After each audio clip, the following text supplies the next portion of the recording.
Joining me right now is New York Congressman and member of the Homeland Security Committee, Andrew Garbarino. Congressman, it's good to see you this morning. Thanks very much. You're on the Homeland Security Committee, for God's sakes. Have you heard from Joe Biden? Have we heard from Joe Biden? No, I'm actually surprised Governor Hochul's willing to call it a crisis. You know, the administration hasn't been willing to do that yet. So the fact that a Democrat is willing to say that the southern border is a crisis, once it starts affecting them here in their blue state, it's good to hear that they're actually admitting to what we've been saying for 2 years. That's right. But I'm just wondering if, given your leadership position on the Homeland Security Committee, that the president would think to actually include you in some of this decision making and the Republicans. I mean, after all, these buses, we're finding out that they're coming here. But, we also know that Biden had flights going all across the country, and mayors of cities who are looking at these flights landing in their cities say, we were not told. Do you have any idea of where these people are going? What is the plan in New York in terms of schools, in terms of housing, from your standpoint? Well, first off, no, we have no idea. That the administration has not shared with Congress about any of these flights or these buses, where people are going. They have not shared with local communities. I've heard from very frustrated local leaders, county executives, and now you've even heard the New York City mayor, who's very frustrated with these undocumented immigrants coming into their communities, and they have no idea that they're coming before they show up. But what the plan is, well, in New York City, the homeless shelters are bursting at the seams. The mayor's asking for a waiver so people can get jobs. Right now, we can't. We have our own homeless population problem here in New York with U.S. citizens. We have a jobless problem here with U.S. citizens.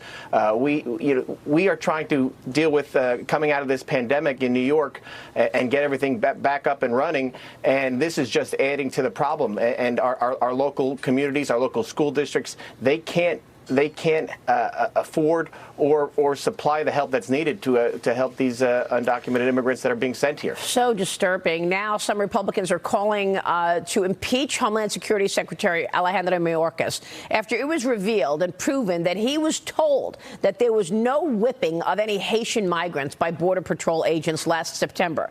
Hours before he attended a press conference, and at that conference he told reporters that the incident was horrifying. Congressman, they out and out lied to our faces, saying that these Border Patrol agents were whipping migrants. We saw that wasn't true with our own eyes, by the way, just watching the video. And yet they doubled down and they told us how horrifying it was. Now we see evidence that they knew otherwise before they got in front of the cameras. Yeah, this is very frustrating. I'm very angered by this, and this is why Republicans need to take back the House, so there actually is oversight by Congress for when lies like this are said. I can tell you right now, the Homeland Security Committee is looking forward to having Secretary Mayorkas up at the Hill after Republicans to take over, and so he can really ask the tough questions, and he's going to have to answer them. He's not going to be able to just dilly-dally and talk around them. We're going to issue subpoenas if he doesn't. So he better be ready to answer some tough questions next year when Republicans are in charge. Well, look, what about this new plan? The administration announced a new border security agreement with Mexico, that they'll now be using Title 42 public health order to deport Venezuelan migrants to Mexico. Congressman, does this have teeth? What about this arrangement that we are learning about this morning? Well, Title 42 has been probably the one thing that has worked. It's a Trump policy that has been kept in effect, even though the Biden administration wanted to end it. It kept about 90% of immigrants out of, back in Mexico after they tried to cross illegally.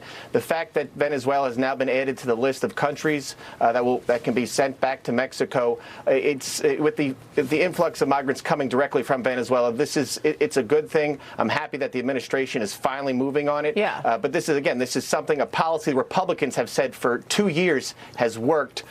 and I guess now the administration, the Biden administration, is finally agreeing with Republicans. Well, there have been, up to 80 people that have been apprehended who were on the terrorist watch list. Do you connect the dots to crime as a result of this wide open border, or partly as a result? Because crime has become the major issue ahead of the midterms. Earlier this week, New York Congressman and gubernatorial candidate Lee Zeldin joined me. One day after 2 people were shot right in front of his Long Island home. Here's Lee Zeldin earlier in the week. Watch. We have to take back our streets. This is something that motivated me to get into this race in the first place. Yeah. Now I have to walk through crime scene tape in order to show up at my own front doorstep yesterday. This is getting worse every single day, and the people in charge are not only not doing squat about it, they don't even want to talk about it. It's pretty dangerous for New Yorkers right now, as well as others across the country, Congressman, with this spike in crime. What can you do about it as an elected official? Well, first off, I'm happy that Lee Zeldin's family is safe. He's a close friend of mine. And this is, the open border combined with bail reform in New York has actually, it's been double the problem. Just last week, there was a string of 30 burglaries in Nassau County. And when they arrested the suspects, 3 of the 4 were all illegal immigrants that crossed over, that were apprehended at the border, but then released back into the United States. And then they're here in New York committing burglaries, following people home, scoping out their houses and robbing them, and then being recently released on bail later. Unbelievable. This is something that Congress has to work forward. Congress's job is to secure the border. Yeah. We need Lee Zeldin in the governor's mansion to change these bail reform laws. It's got to be a team effort. Congress needs to secure the border. Governor Zeldin needs to change the crime laws. Safety. It's the #1 job of elected officials. Where is that priority? Congressman, it's good to see you. We'll be watching. Thanks very much, Andrew Garbarino, joining us this morning.